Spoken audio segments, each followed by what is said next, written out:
It is Obstructed View with Matt Mosley. And our next episode, we're getting you ready for Baylor in Colorado on Saturday night. Cam Stuart in the Rogue Media Network studios in some sort of Patriots jersey, it appears today, perhaps like a Brewski. Is that Teddy Brewski? What is that? Perhaps is correct, yes. Okay. 96, Teddy Brewski, Mitchell Nice. and Ness. Okay, Mitchell and Ness, based out of Philadelphia. It is tremendous. Cam, appreciate you being with me. We're taping this on Thursday, but this will be kind of our preview. I mean, imagine if you were Cam, if you would, us being out at McLean Stadium as we do, and that enormous crowd that we drew last weekend for family weekend, where we had like 3,800 people under one big tent and just trying to hear what we had to say. So right now it seems like a more intimate gathering, but obviously thousands upon thousands will hear this and will be consuming what we want to talk about. I was struck by a couple things as we head into Baylor versus Colorado, and we'll kind of break down what needs to happen. But the Dion Dave thing, you got Dave Aranda doing his news conference earlier this week. You know, it's basically, hey, I've got huge respect for Dion.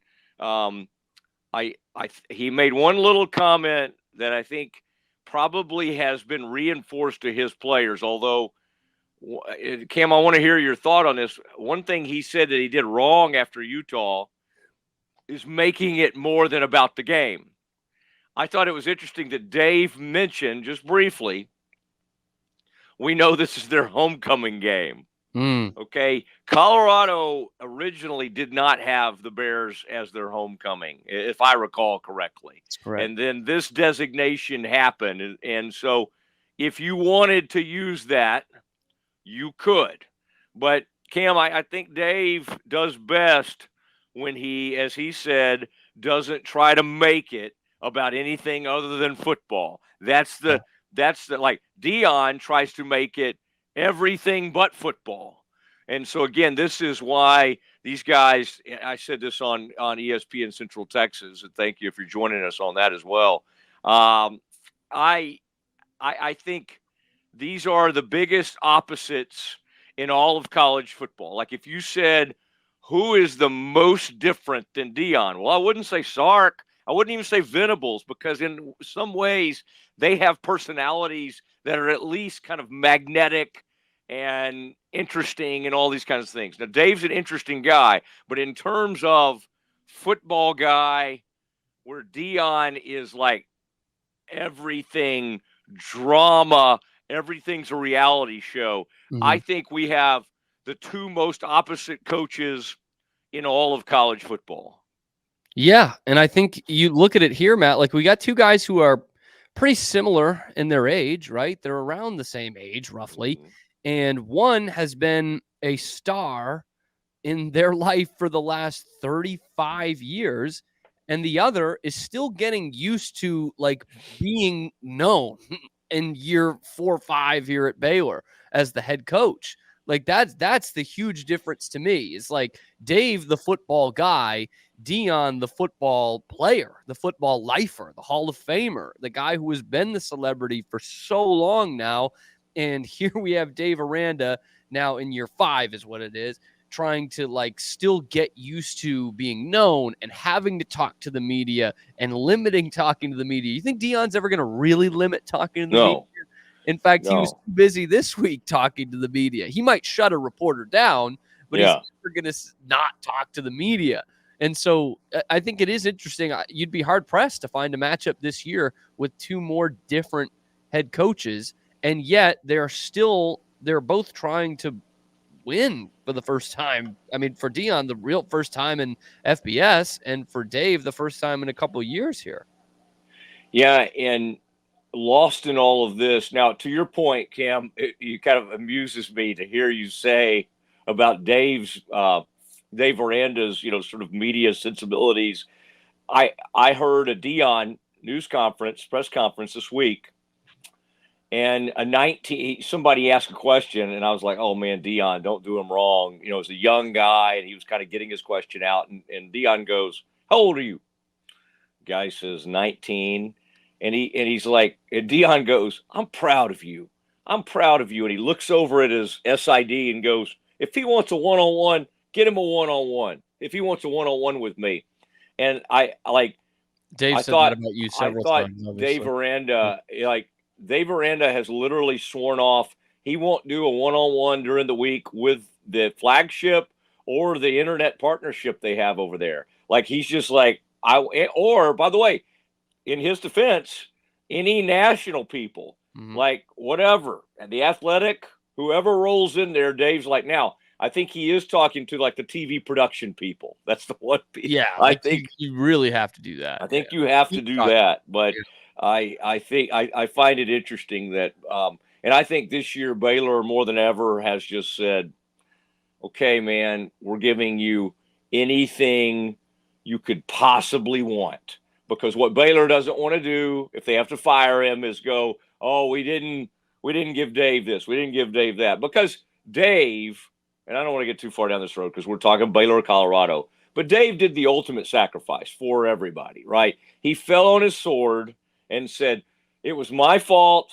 I screwed up NIL. I screwed up the portal. This is all my fault. And I think Baylor appreciated that. That Mhm. somebody else would take ownership for it. Right. And And so I that, don't think yeah, Dave went into Mac Rhodes' office. I don't think he was saying, "You guys can't afford to fire me." I don't think that's what he did. I think he no, was like, "Look, we haven't got this right so far. Here I have a plan to make it right. Here it is on the table." You yeah, know what I mean? Like we can move forward here if you guys trust me. And I think that's probably what happened yeah, more so than you guys can't afford to fire me. I will keep on my merry way now. I don't think yeah, that's what happened. no.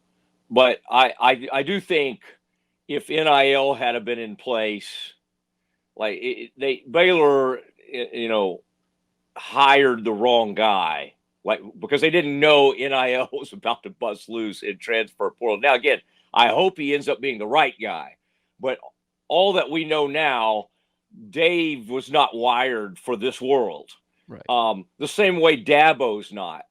Now, Dave's trying an experiment that Dabo's not trying. Dave's trying to become this other person. In some ways, Dion was made for this world, which is very interesting that Dion, in all his bluster and excitement and the transfer portal and who he is, it hasn't translated to like high school recruiting. Like Mhm. that's a very strange, and I don't know if that's a choice. I don't know if that's backlash from high school coaches across the country. That's a weird one, Cam, when you think about the fact that like Baylor and UCF and even TCU are all recruiting high school better than Dion. Mhm. They're ranked, and he's pretty far down in the Big 12. That doesn't make a lot of sense, other than that could have something to say for that high school coaches don't trust Dion. Yeah. And it's a point that I'm like, look, I don't know the insides and outs of, being a coach whose players are getting recruited or a parent whose players are getting recruited, but you just see it and it just looks like a sideshow and you're wondering like, is this guy going to be around? Like, is he going to win enough to be around? Can he win? And he's telling, some of his players and he inherited with the program, like, hey, we don't need you anymore. Like, is that going Yeah. to be my kid? Is that going to be my player that's going to happen to next? It's a fear you have to have around modern college football, sure, but you see it more with Colorado, and you see something like the end of the game against Colorado State when they've won it. They're up 3 scores with under a minute left, and they have the ball, and they're like throwing to the end zone. And it seems like a little thing, and people talk about, oh, it's running up the score, and it kind of is, and I think it's in poor taste. But also, more importantly, it's like, what if somebody gets hurt there, including Mm-hmm. his son? Like, what if Shedeur took a hit with under a minute left, and they're up 19 points? It's like, what is this? Are we running a program here? I think you can ask those questions, and I do think it's fascinating that is it coaches and players not wanting to commit to Dion, or is Dion in the Colorado program, are they not even looking at them?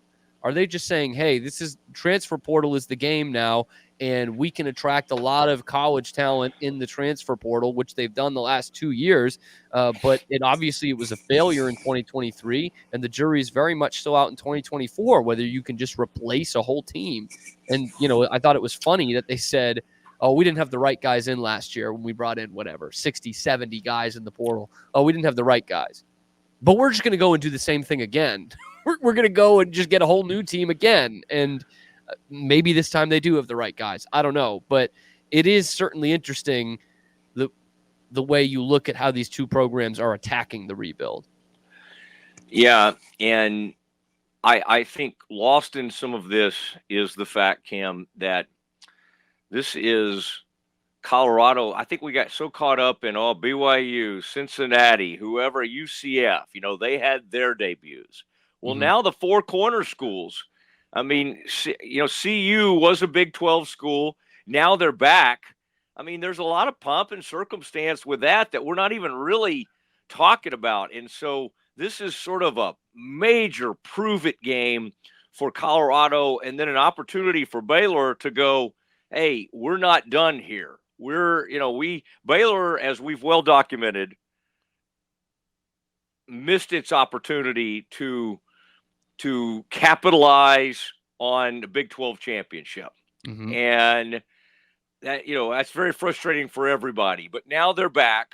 They're going to Colorado, and man, what a message to be sent. I just think when you think about the two directions for both these teams they could go, Bears could improve to 3-1, halfway to 6 wins and bowl eligibility, feeling great about things. They go out there and lose by however many touchdowns. You and I saw some metrics that suggested Baylor was going to be in like one score games the rest of the season. So I guess in some ways that's a compliment to Baylor, their competitiveness. Some way that's a shot at Baylor, because it's like there's never opponent you're going to dominate, right? There's never opponent but you're also not going to get blown off the field in any games. Yeah. This is a game that Baylor desperately needs. What's funny is I think you could make an argument that given the stakes, Dave Aranda's future, Deion Sanders' credibility, like there's no bigger game in America this week for either coach. There's no game that includes two coaches that like everything's at stake. Because if Colorado wins there, it kind of it's like it builds a bit of credibility. I know people say, well, it's just Baylor. They beat Baylor at home. They were favored to beat Baylor, but still, it's first Big 12 game. It's a huge opportunity for Colorado. So, as far as the stakes for each school, I mean, I don't know. Maybe Arkansas. Maybe I'm thinking about all these coaches that might get fired. But but I don't know if there's a bigger one in the country for what this thing involves. Yeah, and you look at even just the short-term future, Matt, of the schedule.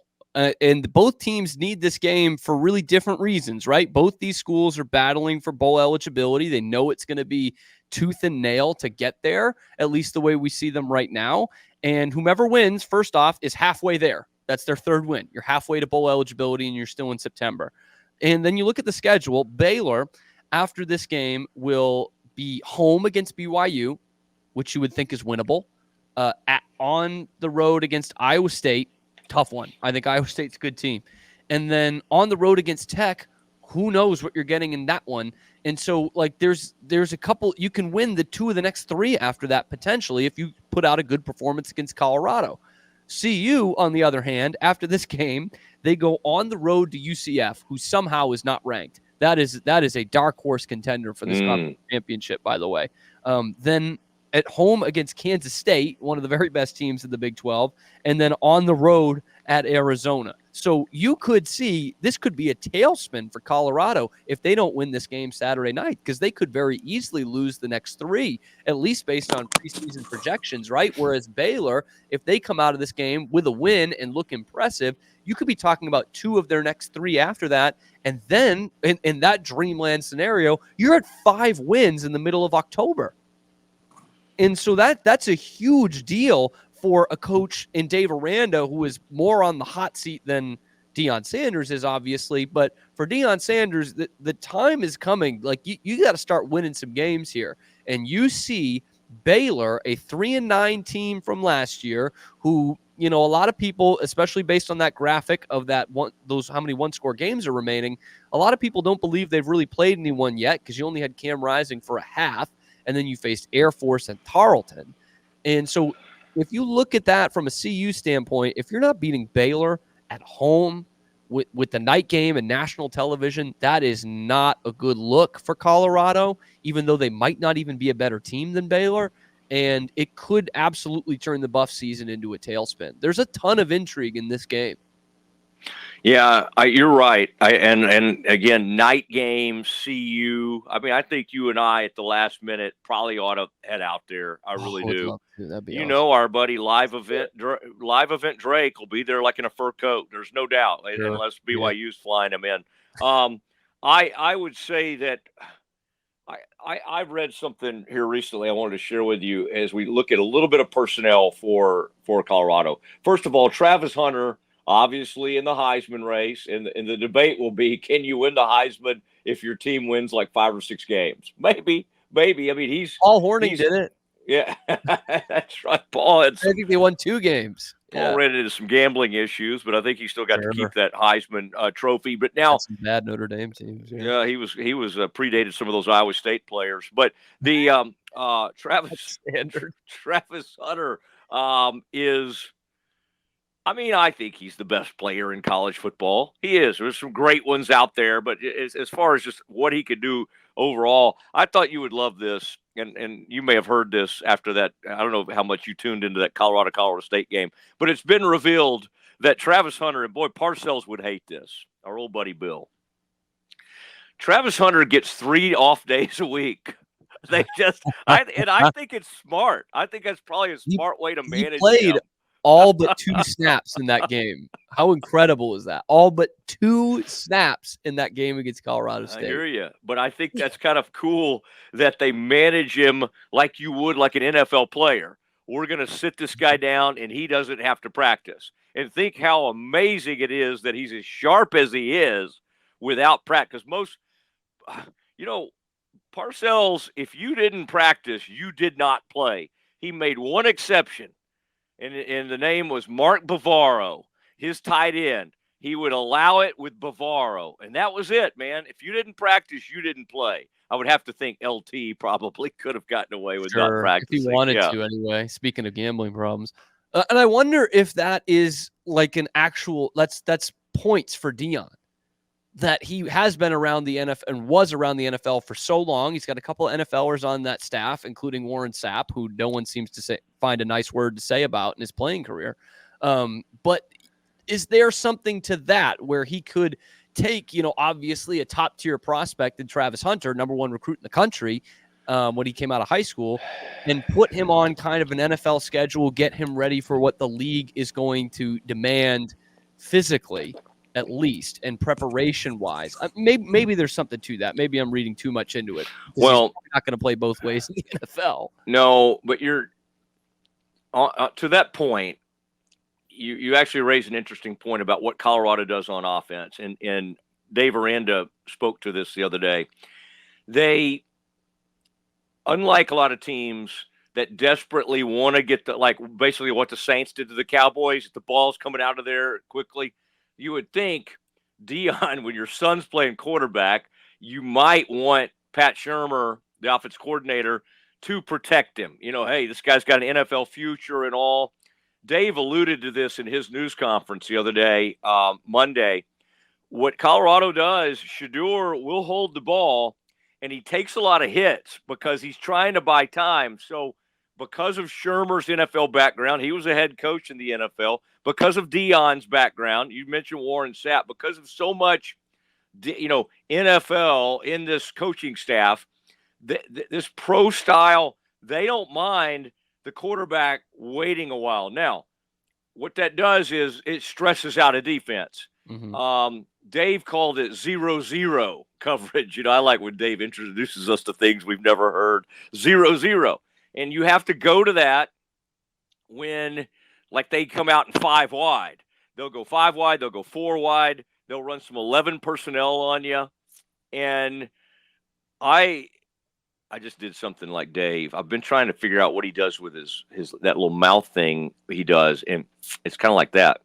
He kind of bites his bottom lip, and he does that. Okay, I've been trying to get it, and I thought it was a click, but it's really a biting of the bottom lip as I try to Yeah. get my Dave Aranda impression going. It's, so far on radio, it has not met much success. Stuart was really good. I really liked his. R.C. Slocum. Did you like R.C. Slocum? I think that That that's a was a big, classic, the RC. yeah. I could do a Dion, but white guys doing black guys is never a great recipe. It's like No, especially on radio. I've Yeah. heard him long enough to know. Well, yeah, I mean, this is the podcast. I think Rogue, but anyway, I won't try it. But I think I could get people could do white guys can do like a really good Michael Irvin, but that's another one I think I'll stay away from. Um, so, but anyway, I think that pro style. You said okay, he's getting Travis ready for the NFL. Um, and he's doing that with Shador. He's trying to get him ready. He's trying to get the scouts, to take the look at him that they need. And that's to me, that's how he should be recruiting, and that's why they should be better at this. And I guess the reason they don't have better recruiting classes right now is for what you said earlier. When you take massive hauls in the portal, it's hard to then have like 25 spots for your recruits.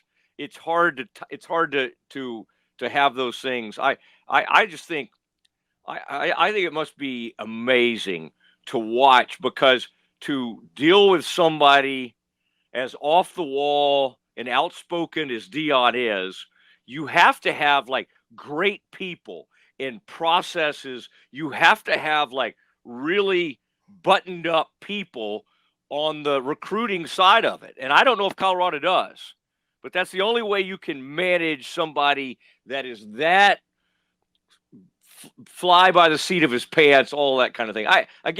Some people go, why is this thing so hard to take your eyes off of? Part of it is, Cam, it's like almost like you and your phone. And it's like my daughter. You can't, you can't go 30 seconds without looking at your phone. I don't know what you're talking about. Yes, exactly. It's not distracting to me at all. The I was pulling up some stats, pulling up some numbers. I know you were. Please tell me what those were in a second. The schedule. that was I'll give you the Grace. schedule. You're texting Grace. You're texting your girlfriend. Colorado ranked 16th right now in the class 2025 recruiting of 16 teams in the Big 12.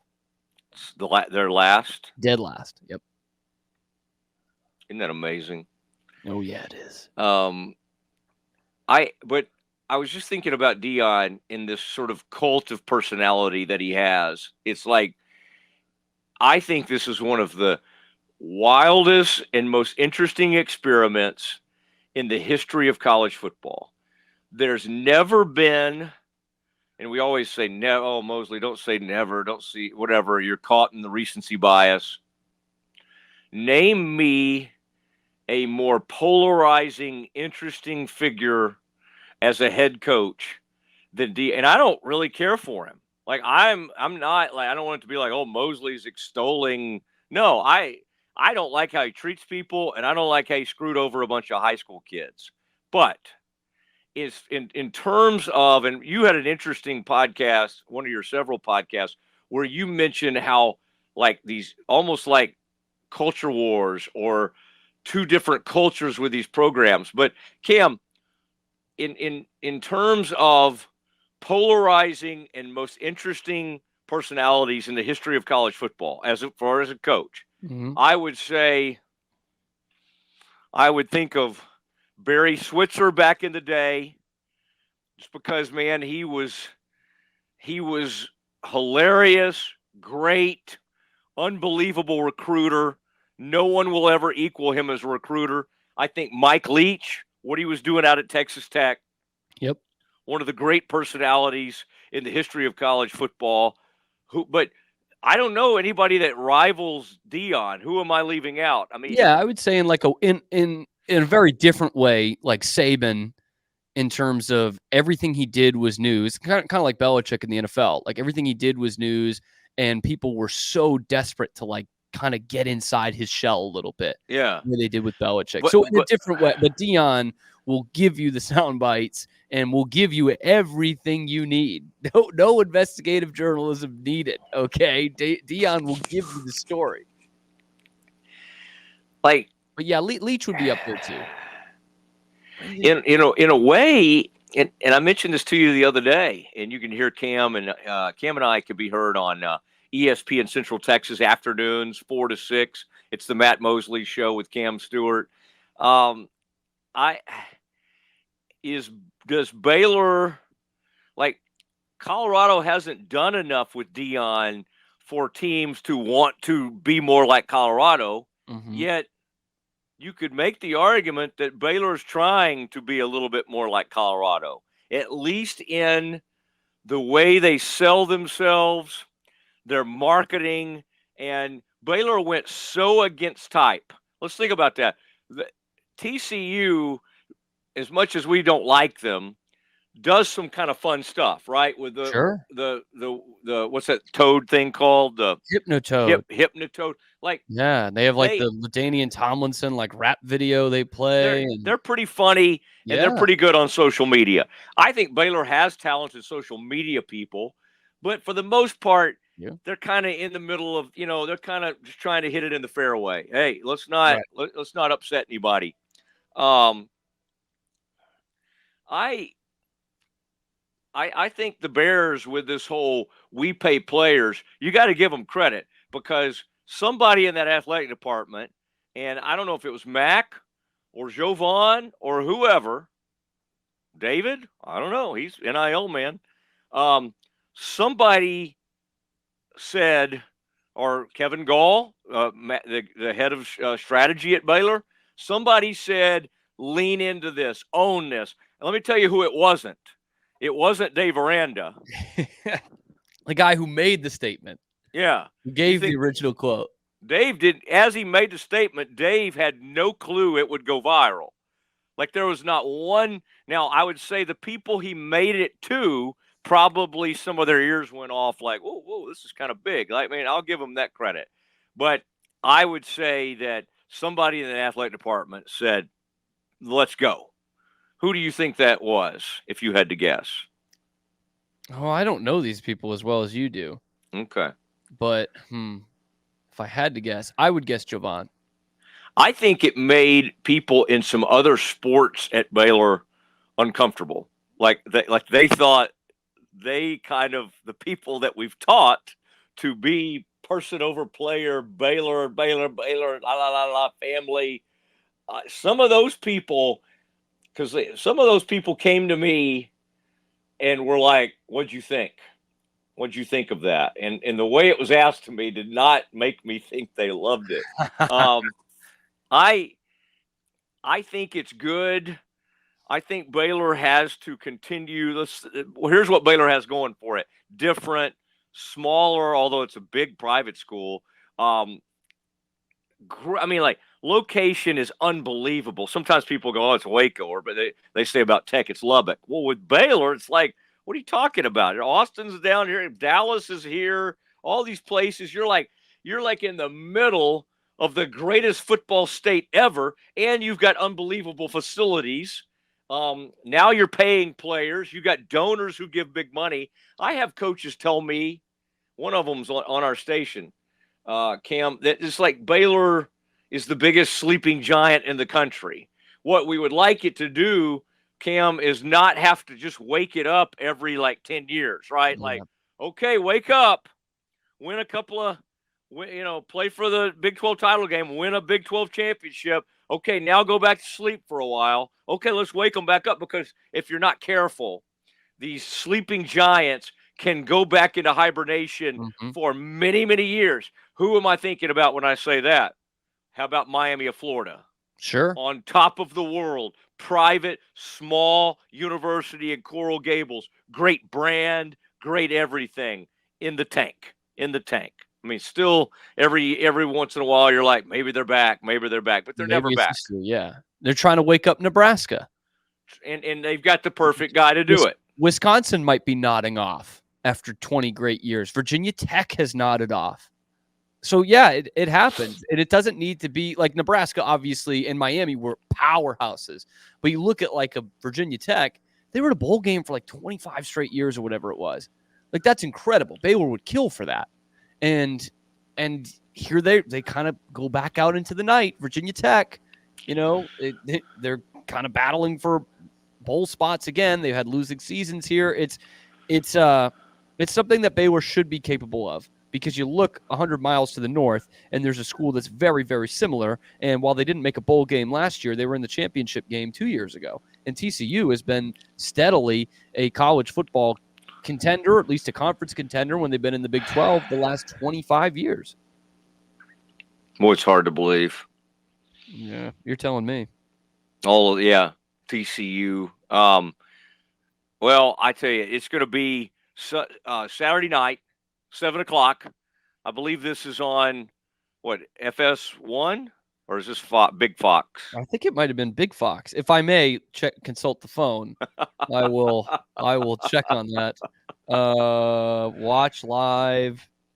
Then I love that you click on the Watch Live tab and it will just bring you to some articles that you can read. Oh, good. Read those aloud to us, please. Well, it brings me to KDVR's website. Okay, let's not. And the channel they give is KDVR. So I'm guessing that means Big Fox then. Okay. Right? That would be the only one that makes sense. Okay. Right? That was good. I'm glad you took me through the process there. This is critical thinking. It is 7:00. I think it is Big Fox, and it's a great opportunity for both universities, for both programs.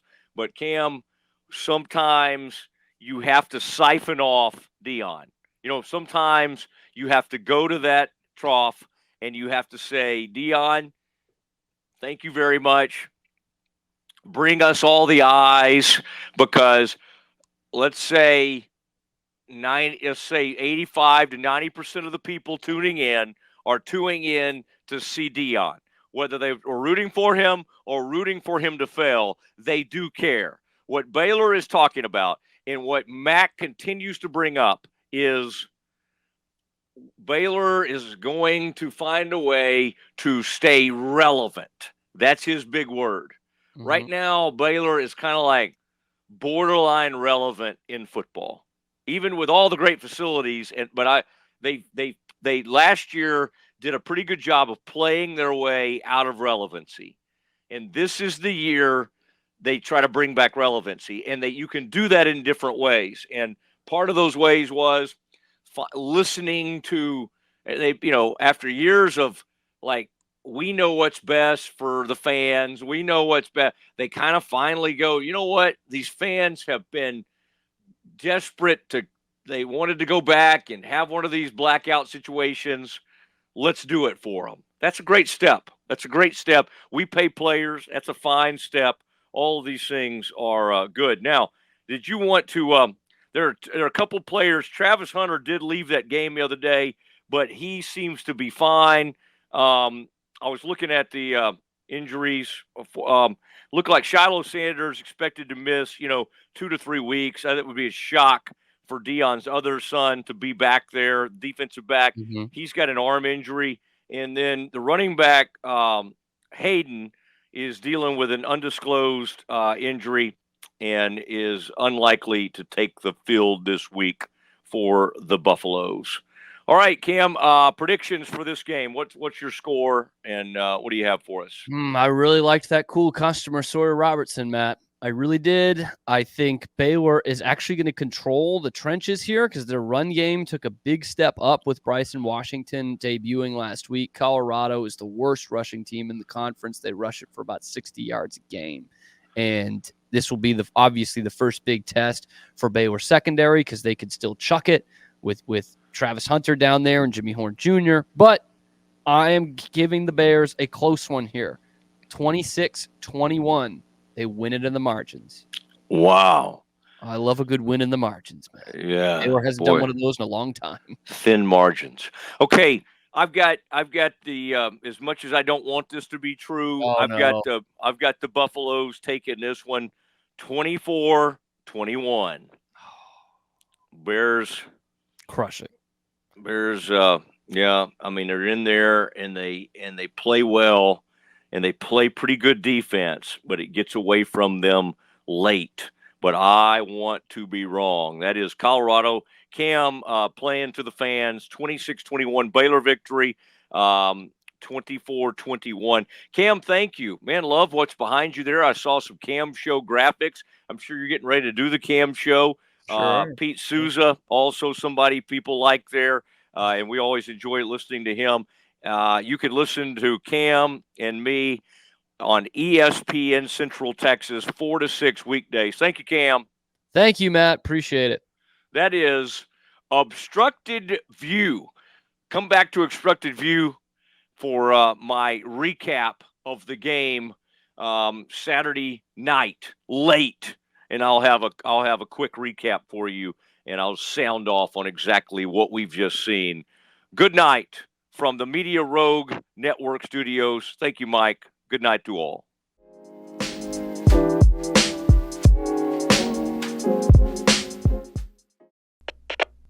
We are Rogue Media Sports.